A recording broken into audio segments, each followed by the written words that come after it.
am Amaya, 34 years old, and I've always believed in taking care of family. My successful career as a financial analyst has allowed me to support my parents through retirement. When my brother Kevin's wife Sarah told me, "Your parents only love you when you pay their bills," I laughed it off as absurd. Our family had struggles, but love was never conditional, or so I thought. Before I tell you how this changed everything, let me know where you're watching from and hit subscribe to join my journey of family revelations. Growing up in a modest neighborhood in Lansing, Michigan, shaped my understanding of family. Our house was small but comfortable, with my parents, James and Linda, working tirelessly to provide for Kevin and me. Dad worked at an automotive plant, putting in long hours, while Mom balanced part-time jobs with managing our household. They never had much, but they made sure we had enough. From early on, there were clear differences between Kevin and me. School came naturally to me. I loved numbers planning and organization. My report cards were filled with A's, and teachers always told my parents I had a bright future. Kevin struggled academically.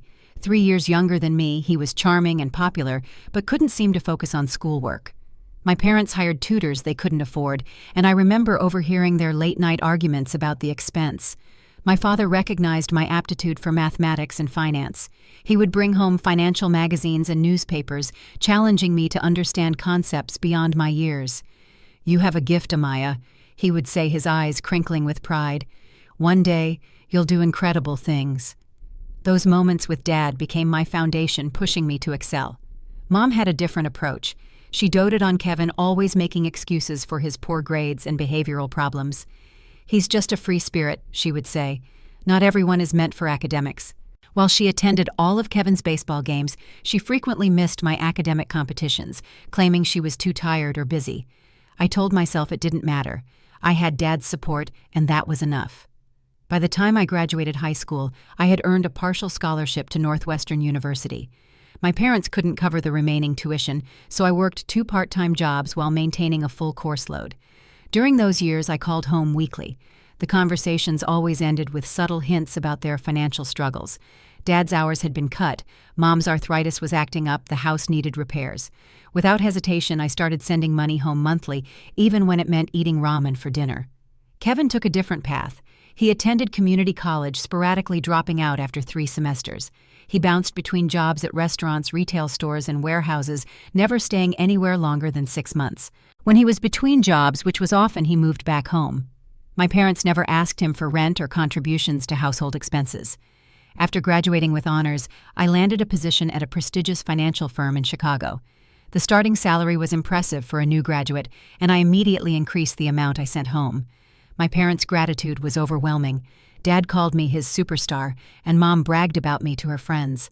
Every holiday I returned with expensive gifts and treated everyone to dinners at restaurants they could never afford on their own. As my parents approached retirement age, their requests became more frequent and substantial. Dad's company had mismanaged their pension fund, leaving him with less than half of what he expected. Mom had never worked enough at any single job to earn significant benefits. They began calling about property taxes they couldn't pay, medical bills that insurance wouldn't cover, and home repairs that couldn't wait. Each time I opened my wallet without question. What else could I do? They were my parents. 3 years ago, Kevin surprised everyone by announcing his engagement to Sarah. I had never heard him mention her before, and from what I gathered, they had only dated for 6 months. The wedding was small, held in my parents' backyard. I paid for the catering, decorations, and photographer, though the invitation said it was hosted by our parents. Sarah was unlike anyone Kevin had dated before. Tall, serious, and articulate, she worked as a social worker and seemed to genuinely care for my perpetually unemployed brother. Throughout the wedding, I caught her observing our family dynamics with a slightly furrowed brow. When we were introduced, her handshake was firm, her assessment direct. "So you're the successful sister I've heard so much about," she said. Something in her tone suggested she wasn't entirely impressed, and I immediately felt defensive. My life in Chicago had become all about work. As I moved up in the company, my responsibilities increased along with my salary. Dating took a backseat to career advancement and family obligations. My apartment was beautiful but barely lived in. Friends stopped inviting me out, knowing I would cancel last minute due to work emergencies or family situations. I told myself it was temporary, that eventually I would find balance. In reality, years were passing, and the pattern was only becoming more entrenched. Last month, our annual family reunion brought everyone together again. I had been looking forward to the break from work, even as I dreaded the inevitable financial conversations. The drive from Chicago to Lansing gave me time to prepare mentally. I stopped at gourmet shops to buy specialty foods my parents would never purchase for themselves. My trunk was filled with gifts, a new television for the living room, gardening equipment for Mom, and fishing gear for Dad. Despite everything, I was excited to see my family. I just had no idea that this reunion would force me to question everything I thought I knew about our relationship. I arrived at my parents' house early on Saturday morning, eager to help with preparations. The familiar single-story ranch looked smaller each time I returned, its blue paint fading and the concrete steps crumbling slightly. Inside, little had changed since my childhood. The same floral couch occupied the living room, though now covered with a throw to hide the worn spots. Family photos lined the walls, chronicling our growth through awkward school pictures and graduation ceremonies. Mom engulfed me in a tight hug, her floral perfume bringing back childhood memories. "My beautiful girl is home," she exclaimed, holding me at arm's length to examine me. "Chicago is treating you well. You look so sophisticated." Dad emerged from his workshop in the garage, wiping his hands on a rag before embracing me. His grip had weakened since I last saw him, a reminder of his advancing age. I immediately set to work unpacking the gourmet foods I'd brought and arranging them in the kitchen. The catering I'd ordered would arrive at noon, but I wanted to add personal touches to make the day special. Mom hovered nearby, exclaiming over the expensive cheeses and imported chocolates. "You spoil us, Amaya," she said, though her tone suggested she expected nothing less. "It's nothing, Mom. I like doing nice things for you both," I replied, arranging flowers in a vase. "How have things been lately?" I asked casually, steeling myself for the inevitable discussion of financial hardships. "Oh, getting by," she sighed dramatically. "Your father's arthritis has been acting up, so he can't do as much around the house. The property taxes went up again this year. It's just one thing after another." I nodded sympathetically, making a mental note to check their property tax bill before I left. My parents had never been good with money, and I sometimes wondered if they exaggerated their difficulties to ensure my continued support. I quickly pushed away the disloyal thought. Kevin and Sarah arrived an hour late, just as the caterers were setting up the buffet in the backyard. Kevin carried a store-bought cake and a six-pack of beer, his total contribution to the family gathering. Sarah followed with a homemade salad and a strained smile. I noticed she was dressed simply in jeans and a blouse, while I had unconsciously put on an expensive dress and jewelry, as if to underscore the difference in our financial situations. "Little sis," Kevin called, giving me a one-armed hug. At 31, my brother still had the charm that had made him popular in high school, though his boyish good looks were fading slightly with the addition of a small paunch and thinning hair. "How's the big-shot financier making millions yet?" "Hardly." I laughed, though we both knew my salary far exceeded anything he had ever earned. "How's the new job going? Last I heard he was working at a sporting goods store." A shadow crossed his face. "It didn't work out, but I've got some promising leads. Sarah's been amazing holding things together while I find the right fit." Sarah gave me a tight smile but said nothing. I wondered, not for the first time, what she saw in my perpetually unemployed brother. They made an odd couple, her practical and responsible, him carefree and unreliable. The reunion proceeded pleasantly enough on the surface. The catered food was a hit, and Dad proudly showed off the new fishing gear I'd brought him. Mom paraded me around to neighbors who stopped by, introducing me as my daughter, the financial analyst in Chicago, her voice swelling with pride. I noticed she introduced Kevin simply as my son, with no mention of his current employment status. It was during dinner that the conversation turned, as it inevitably did, to money. We sat around the patio table enjoying the early evening breeze. Mom cleared her throat and glanced at Dad, who nodded slightly. "Amaya, honey, we've been putting off telling you this because we didn't want to worry you," she began, her voice taking on the plaintive tone I recognized all too well. "But the roof has started leaking in the spare bedroom. We got an estimate and it needs to be completely replaced." "How much?" I asked directly, already reaching for my phone to check my bank balance. $8,000, Dad said quietly. "We tried to get a home equity loan, but the bank turned us down because of our credit." I nodded quickly, calculating. It would deplete my emergency fund, but I could manage it. "No problem. I'll transfer the money tomorrow." I didn't miss the look that passed between Sarah and Kevin. She raised an eyebrow at him, but he studied his plate intently. No one suggested that Kevin might contribute even partially. The subject was closed with my parents' effusive thanks and promises to pay me back someday, promises we all knew would never be fulfilled. After dinner, Sarah and I ended up alone in the kitchen loading the dishwasher. She worked methodically, scraping plates before rinsing them. I found myself watching her, curious about this woman who had married into our dysfunctional family. "You always do that, don't you?" she said suddenly, not looking up from the dishes. "Do what? Swoop in with your checkbook whenever they mention money." Her voice wasn't accusatory, merely observational. "They're my parents," I said defensively. "They need help sometimes." Sarah turned to face me fully, her expression serious. "Your parents only love you when you pay their bills," she said bluntly. I laughed, the sound sharp in the quiet kitchen. "That's ridiculous. They're not perfect, but they love me unconditionally." Sarah shrugged, turning back to the dishes. "If you believe that you're not paying attention, notice how they praise and adore you after you agree to pay for something, how they call you constantly when they need money, but go weeks without checking on you otherwise, how they brag about you to others, but only in terms of what you provide for them." I felt heat rising in my cheeks. "You barely know my family. You've been around for 3 years. I've lived with this dynamic my entire life." "Maybe that's the problem," she replied quietly.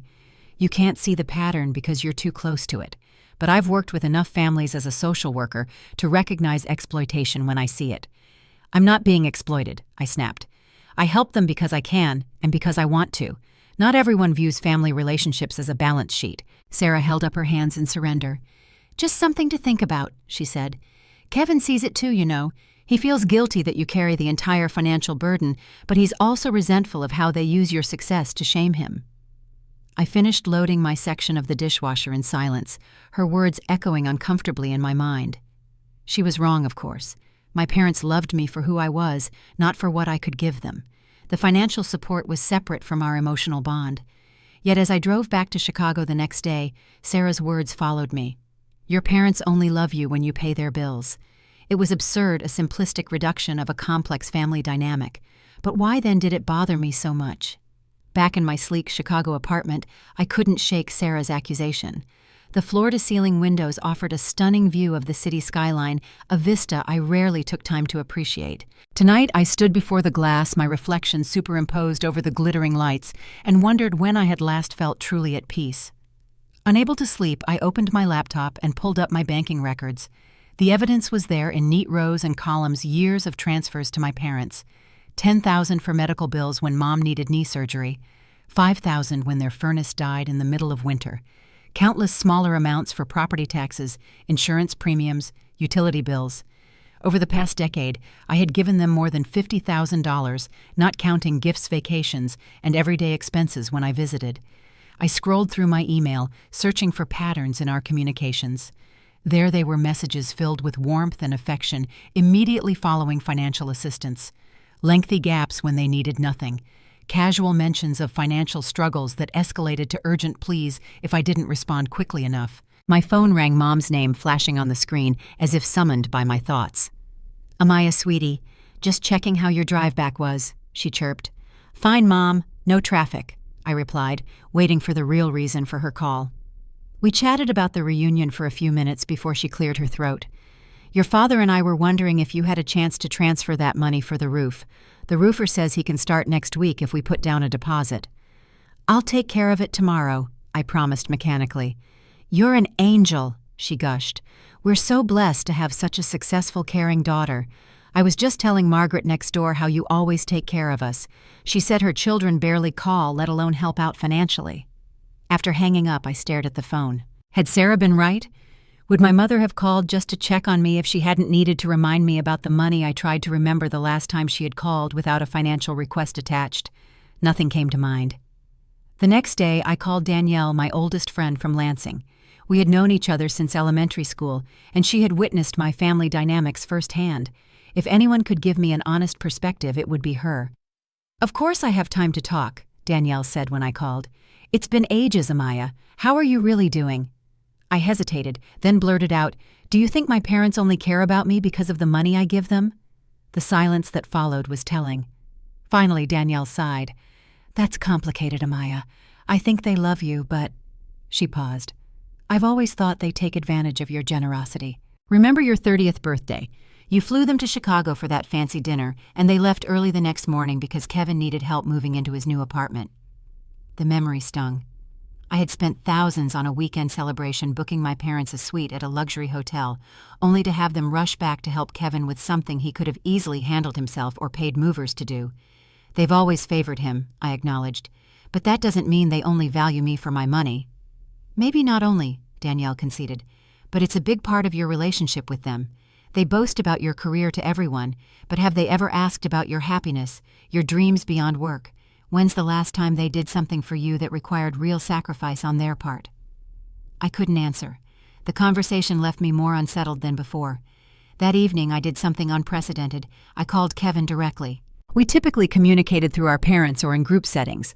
One-on-one conversations were rare. "Amaya," he sounded surprised. "Everything okay?" "I'm not sure," I admitted. "Kevin, can we talk about Mom and Dad, about money?"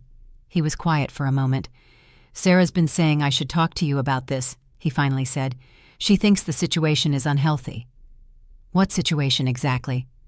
"The way they rely on you financially, the way they play us against each other." His voice grew stronger. "Look, I know I'm the family disappointment, the one who can't hold down a job or manage money. They never let me forget it, especially when they're comparing me to Super Amaya, who pays all their bills and never complains." His bitterness surprised me. "I didn't realize you felt that way." "How could you? We never talk about real stuff." He sighed. "Sarah's helped me see a lot of things more clearly. She says our family has toxic patterns. Mom and Dad raised us to have different roles. You're the provider. I'm the screw-up who needs rescuing. It works for them because they can get money from you by making you feel responsible, and they can control me by making me feel inadequate." His analysis was uncomfortably perceptive. "When did my brother get so insightful?" I asked, attempting humor to mask my discomfort. "When I married a social worker who doesn't put up with dysfunctional family crap," he replied with a short laugh. "Sarah's been helping me establish boundaries. It's hard, but I'm trying. Maybe you should consider doing the same." After hanging up, I sat in my darkened living room thinking about boundaries. What would happen if I said no the next time my parents asked for money? If their love was unconditional, it shouldn't change anything. But if Sarah was right, I needed to know the truth, however painful it might be. I decided to test the theory with the roof repair. $8,000 was significant enough to serve as a meaningful test. If I refused, how would my parents react? Would they understand, or would their affection cool? The thought of confronting them made my stomach knot with anxiety. My entire identity was built around being the responsible daughter, the successful one, the provider. Who would I be if I stepped out of that role? My hands trembled as I dialed my parents' number. I had rehearsed what to say, but my carefully prepared script evaporated as soon as my father answered. "Dad, hi," I said, my voice higher than normal. "I wanted to talk to you about the roof repair money." "Oh, sure, honey. Did you send it already? The roofer's been calling." I took a deep breath. "Actually, that's what I wanted to discuss. I'm not going to be able to cover it this time." Silence stretched across the line. "You're not—" He sounded genuinely confused, as if the concept of me refusing was incomprehensible. "I'm sorry, but I've had some unexpected expenses come up." This wasn't entirely true, but it felt easier than saying I was testing their love. "I need to be more careful with my finances right now." "I see," he said slowly. "Well, I understand you have your own life and responsibilities. We'll figure something out." His tone was reasonable, but I detected an undercurrent of disappointment. "Is Mom there? I should probably explain to her too." "Sure, just a second." I heard him call for her, then murmur something I couldn't make out before handing over the phone. "Amaya." Mom's voice was sharp with concern. "What's this about not helping with the roof? Your father says you're having money problems. Are you in some kind of trouble?" "No trouble, Mom. I just need to be more mindful of my spending. I've been dipping into my savings too often." "But surely this is different," she pressed. "This is an emergency. The leak is getting worse, and if we don't fix it soon, there could be water damage to the entire house. You know we don't have that kind of money just sitting around." The guilt was immediate and overwhelming. I imagined water dripping through their ceiling, black mold spreading through the walls of my childhood home. "I understand it's important," I said carefully. "Maybe we can look at other options. A payment plan with the roofer, perhaps, or a home repair loan." "We tried that," she said, her voice rising. "Our credit isn't good enough, you know that." "Maybe Kevin could help," I suggested, knowing it was unlikely. Her laugh was harsh. "Kevin, he can barely pay his own bills. You're our only hope, Amaya. I wouldn't ask if it wasn't absolutely necessary. By the time I hung up, I felt physically ill. Was I being cruel withholding help they genuinely needed? Or was this the first step toward a healthier relationship I couldn't tell, and the uncertainty was agonizing? Over the next 2 weeks, the pressure escalated. Mom called daily, each conversation more desperate than the last. She reminded me of the sacrifices they had made for my education, conveniently forgetting that my scholarships and part-time jobs had covered most expenses. She detailed the worsening leak, describing buckets placed strategically around the spare bedroom during rainstorms. Dad took a different approach. His calls were less frequent but equally effective. "I might have to sell my father's pocket watch," he mentioned casually during one conversation. The watch was a family heirloom passed down through generations. A collector offered $500 for it. Not much, but it's a start toward the roof fund. The manipulation was obvious, yet potent.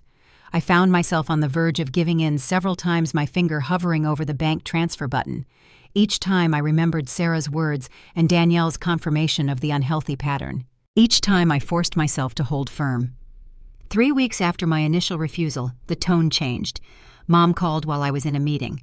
I stepped into the hallway to take her call. "I just want you to know that your father and I are very disappointed," she said without preamble.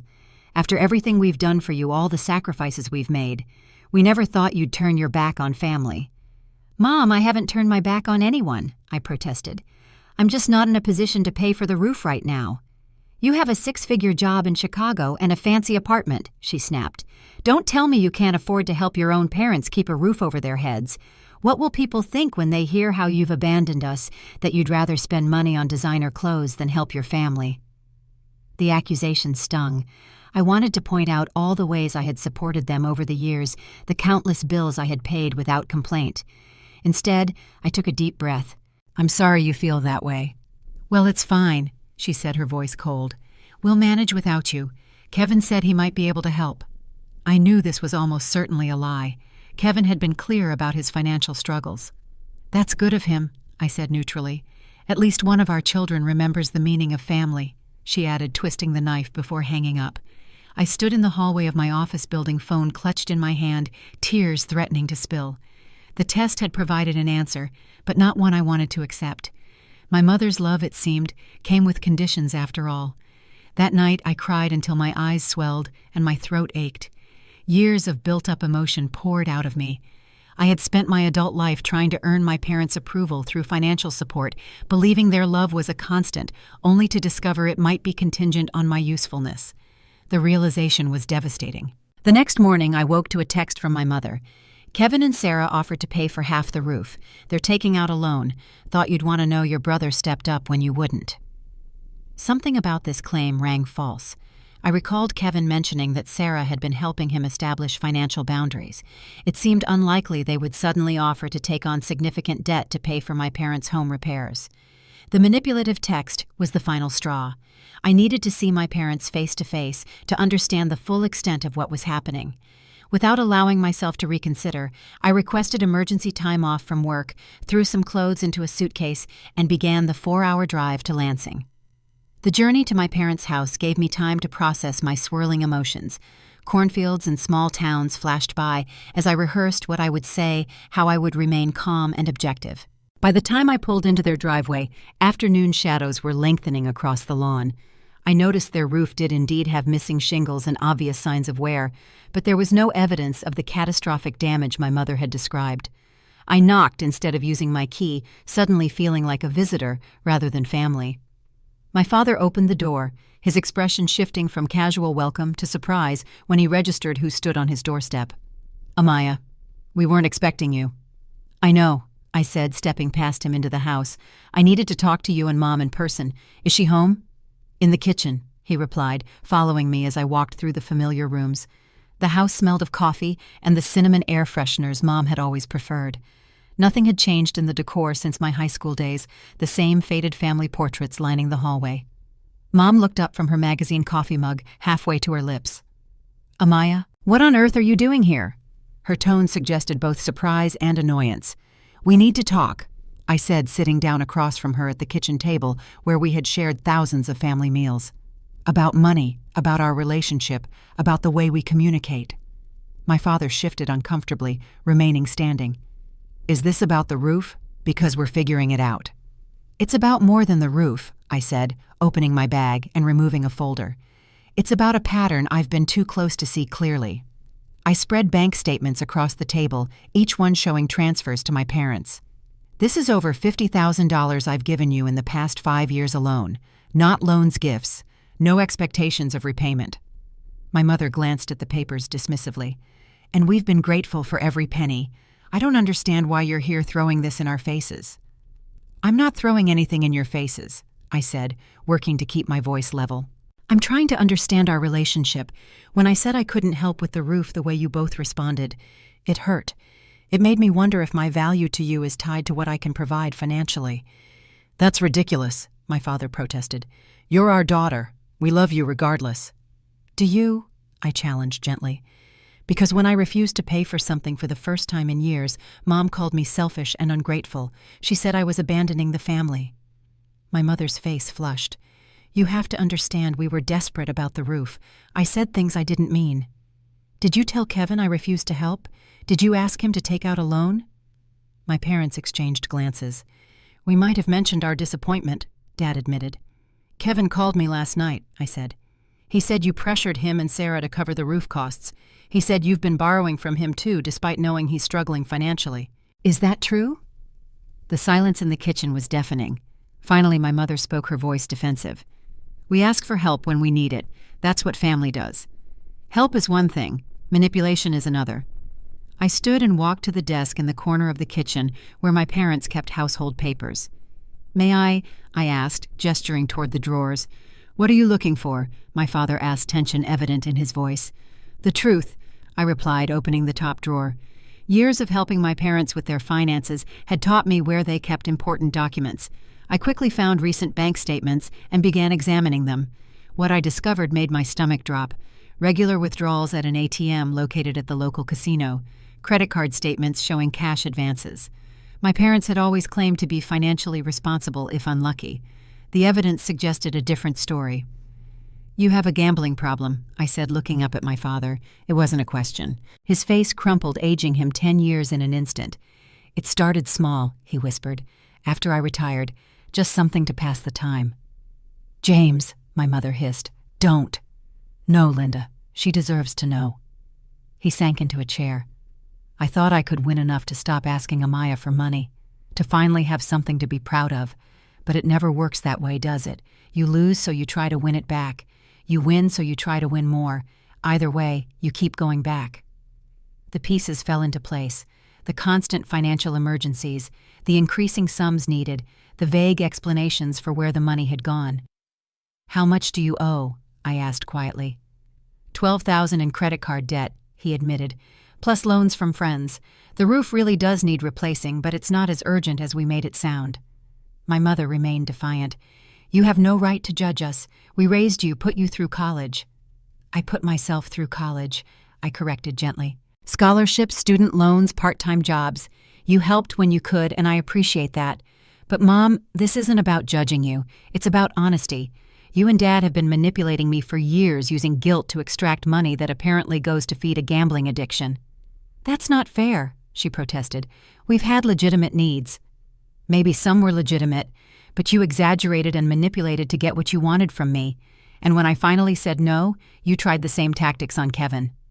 I gathered the documents into a pile. I need to call him. My father nodded resignedly while my mother objected. I stepped onto the back porch and dialed my brother. The conversation was brief but intense. Kevin was shocked but not entirely surprised by the gambling revelation. He agreed to come over immediately, bringing Sarah, whose professional experience might be valuable. While we waited, my father broke down completely, admitting the extent of his addiction and the shame that had driven him to hide it from everyone. My mother alternated between tearful apologies and defensive accusations, unable to fully acknowledge her role in the deception. Kevin and Sarah arrived within the hour. The four of us sat across from my parents at the kitchen table, a family divided by secrets and dysfunction. I don't understand why this is happening, my mother said, dabbing at her eyes. We've only ever wanted what's best for our children. That's not entirely true, Linda, Sarah said, her professional training evident in her calm, non-judgmental tone. You've prioritized your needs over your children's well-being. You've used guilt and manipulation to extract financial support from both of them." "How dare you?" my mother began, but Kevin interrupted. "She's right, Mom. You've been playing Amaya and me against each other for years, making her feel responsible for taking care of you, making me feel like a failure compared to her." I glanced at Sarah, acknowledging the truth of her initial assessment. "You were right," I said quietly. "About everything."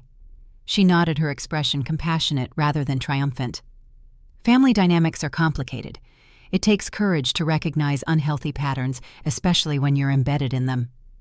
"What happens now?" my father asked, looking older and smaller than I had ever seen him. "First, you need help for your gambling addiction," Sarah said firmly. "There are support groups and counseling options. Second, you both need to acknowledge the manipulation and take responsibility for rebuilding trust with your children." "Family therapy could help," I suggested. My mother's face hardened. "We don't need strangers telling us how to relate to our own children." "Mom, please," Kevin pleaded. "We're trying to help." But she stood abruptly. "I won't sit here and be accused of being a bad mother. I've sacrificed everything for this family." She stormed out of the room, leaving an uncomfortable silence in her wake. My father sighed deeply. "I'll talk to her, and I'll look into getting help for the gambling. I never meant for things to go this far." As the day wore on, it became clear that no resolution would come quickly.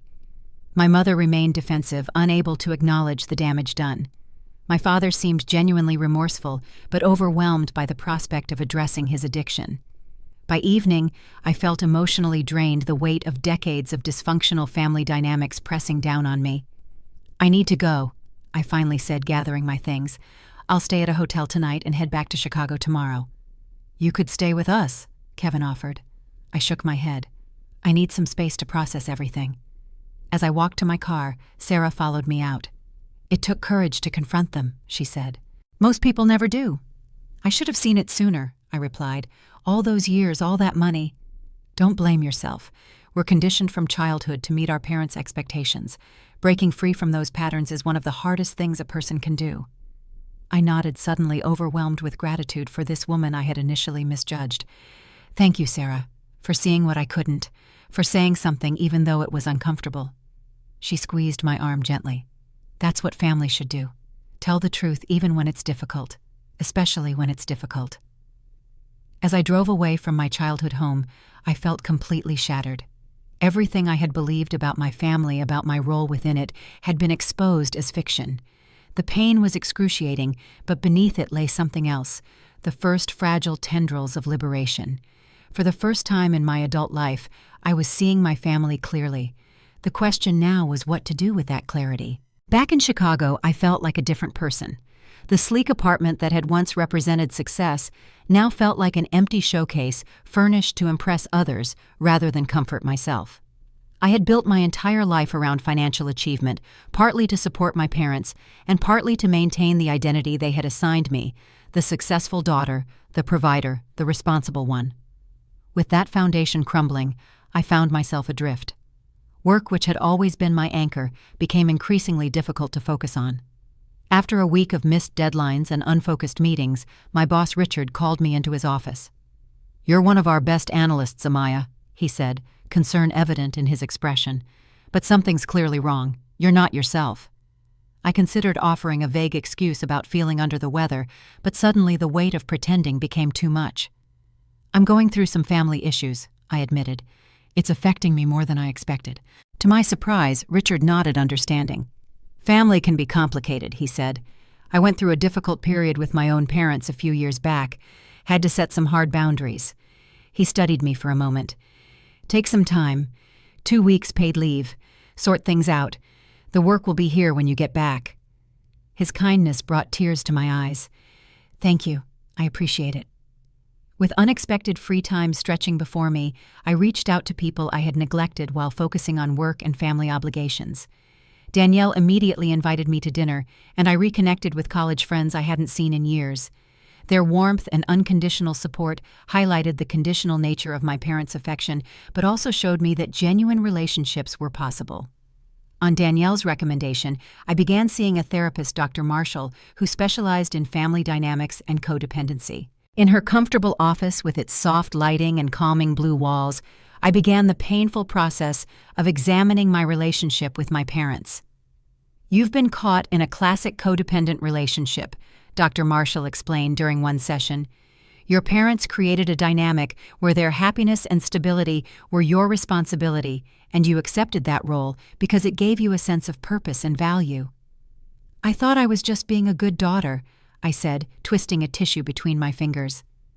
"There's a difference between supporting family out of love and being manipulated into supporting them out of guilt and obligation," she replied gently. "Healthy family relationships involve mutual respect and reciprocity. Each person gives and receives. From what you've described, the flow has been largely one-directional." Over multiple sessions, Dr. Marshall helped me understand the difference between love and manipulation. We explored how my parents had used approval as currency, doling it out generously when I met their financial needs and withdrawing it when I established boundaries. We discussed the sibling dynamic with Kevin, how our parents had assigned us complementary roles that served their purposes. "It's not uncommon for parents with addiction issues to triangulate their children," she explained. "By keeping you focused on comparing yourself to Kevin, they diverted attention from their own problematic behaviors." Understanding the patterns intellectually was one thing. Changing my emotional responses was far more challenging. I joined a support group for family members of gambling addicts, where I met others struggling with similar issues. Listening to their stories, I realized I wasn't alone. Many had experienced the same manipulation, the same financial drain, the same emotional blackmail. Meanwhile, the situation in Lansing evolved. My father, with Kevin and Sarah's encouragement, began attending Gamblers Anonymous meetings. He called me once a week, his voice heavy with shame, but also increasingly clear as he worked through the program. "I never meant to hurt you, Amaya," he said during one call. "I got caught in a cycle I couldn't escape, and I took advantage of your generosity." "I know, Dad," I replied, finding that forgiveness came easier than expected. His admission and efforts toward recovery made a difference. My mother was a different story. She remained defensive, calling occasionally to ask if I had gotten over my accusations. Each conversation left me emotionally drained. Dr. Marshall helped me establish communication boundaries, limited call duration, specific days for contact, and permission to end conversations that became manipulative. "Your mother may never acknowledge her role in the family dysfunction," Dr. Marshall warned me. "You'll need to decide what kind of relationship is possible given that limitation." One of the hardest lessons was learning to say no without guilt. The first time my mother called with a new financial request, a relatively modest sum for car repairs, I declined politely but firmly. "I'm sorry, Mom, but I'm not in a position to help financially right now," I said, my heart pounding despite weeks of preparation for this moment. "Fine," she snapped. "I guess we know where we stand now." The guilt was immediate and overwhelming, but I held firm. Later in group therapy, I shared the experience and received validation from others who had walked the same path. "The guilt is how they control you," said Margaret, whose son had struggled with gambling. "It gets easier each time you stand your ground." She was right. Each boundary maintained, each manipulative attempt resisted, strengthened my resolve. The guilt never disappeared entirely, but it diminished, becoming manageable rather than paralyzing. As I worked on my family issues, I also began examining other aspects of my life. I had poured everything into my career, partly to earn enough to support my parents, and partly because professional success was something they valued. Without that driving force, what did I actually want from life? I started small, exploring interests outside of work. I joined a community garden, finding unexpected peace in tending plants. I took a pottery class, enjoying the tactile sensation of clay between my fingers. I accepted dinner invitations and movie nights, gradually building a social circle that had nothing to do with networking or professional advancement. Meanwhile, Kevin and I developed a closer relationship, texting regularly and having weekly video calls. Without our parents' manipulative triangulation, we discovered common interests and genuine sibling affection. He was making progress too, working steadily at a warehouse job while taking night classes in computer programming. "Sarah's been amazing through all this," he told me during one call. "She saw the dysfunction immediately, but waited until I was ready to acknowledge it." "I misjudged her," I admitted. "I thought she was judgmental, but she was just perceptive." She says that's what happens when you grow up in a healthy family. You notice the unhealthy dynamics faster. The concept of a healthy family was still somewhat foreign to me, but I was learning. Dr. Marshall encouraged me to identify what a healthy relationship would look like and to practice those patterns in my current relationships. After 3 months of therapy and limited contact with my parents, I received an unexpected call from my father. "The house is being foreclosed," he said without preamble. "We're 3 months behind on the mortgage." My first instinct was to offer money to solve the problem as I always had. Instead, I took a deep breath. "I'm sorry to hear that, Dad. What are you and Mom planning to do?"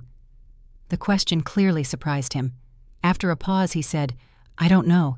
We thought maybe you could—" "I can't provide financial assistance anymore," I said firmly. "But I'm happy to help you explore options. Have you spoken with a housing counselor? They can sometimes negotiate with lenders." The conversation was difficult, but productive. For the first time, I offered support without opening my wallet. My father seemed both disappointed and strangely relieved, as if the new boundaries were actually liberating for him too. As my leave from work drew to a close, I realized my perspective had fundamentally shifted. I returned to my job with clearer boundaries between work and personal life. I declined optional weekend assignments and left the office by 6 most evenings. My performance didn't suffer. If anything, the balance made me more focused and efficient during working hours. An unexpected development came in the form of a new relationship. David worked in the marketing department of my company. We had nodded in passing for years but never really spoken until we found ourselves at the same table during a company volunteer day at a food bank. His easy laugh and genuine interest in others drew me in, and by the end of the day, we had made plans for coffee. Unlike previous relationships that had fizzled under the weight of my work schedule and family obligations, this one flourished within my newly established boundaries. David respected my need for personal time and space, never making me feel guilty for prioritizing myself. "My parents went through a messy divorce when I was in high school," he shared during one date. "I learned early that you can't fix other people's problems, only your own responses to them." His perspective was refreshing and aligned with what I was learning in therapy. For the first time, I felt understood rather than judged for my family complications. With Dr. Marshall's guidance, I also worked with a financial advisor to repair the damage years of supporting my parents had done to my own financial health. I had neglected retirement planning, emergency savings, and long-term investment strategies while focusing on their immediate needs. The advisor helped me create a sustainable plan that prioritized my future while still allowing for generosity on my own terms. "Financial boundaries aren't selfish," he assured me. "They're necessary. Like the airplane safety instruction, put on your own oxygen mask before helping others." 6 months after the confrontation in my parents' kitchen, I felt like a different person. The anxiety that had been my constant companion had subsided. I slept better, laughed more easily, and found joy in small daily pleasures. The journey wasn't complete, but I was moving in the right direction. 1 year after Sarah's blunt assessment had upended my world, my family gathered for Thanksgiving at Kevin and Sarah's apartment. My father, now 8 months into recovery, looked healthier than he had in years. My mother, while still resistant to therapy, had grudgingly accepted the new family dynamics. David accompanied me, fitting into the gathering with natural ease. After dinner, I found myself alone in the kitchen with my father as we washed dishes. "I'm proud of you, Amaya," he said quietly. "Not for your job or what you can give us, but for your strength, for helping me face my addiction when it would have been easier to keep enabling me." His words brought tears to my eyes. "Thanks, Dad. That means a lot. I hope you know that I love you, not for what you do for me, but for who you are." It was the validation I had always craved arriving unexpectedly when I no longer needed it to define my worth. I hugged him, dish towel still in hand, and felt a wound begin to heal. Later that evening, Sarah and I stepped onto the balcony for some fresh air. The November night was crisp, our breath visible in small clouds. "Happy anniversary," she said with a small smile. "Anniversary. 1 year since I told you your parents only love you when you pay their bills. Not my most tactful moment." I laughed softly. "Not tactful, but necessary. You changed my life with that comment, you know." "You changed your life," she corrected. "I just pointed out what you already knew deep down." Looking through the window at my family gathered in the living room, I felt a complex mix of emotions: lingering pain, cautious hope, profound gratitude. The journey had been excruciating at times, but the freedom on the other side was worth every difficult step. "I never imagined we could get here," I admitted. Sarah followed my gaze. "Family healing is never perfect or complete. But this," she gestured toward the scene inside, "this is progress." Indeed it was. My mother might never fully acknowledge her role in our dysfunctional past. My father's recovery would always be a day-by-day process. Kevin and I would continue working through years of complicated sibling dynamics, but we were moving forward with greater honesty and healthier boundaries than ever before. As for me, I had learned perhaps the most valuable lesson of all. True love doesn't come with invoices. Real family supports each other without keeping score.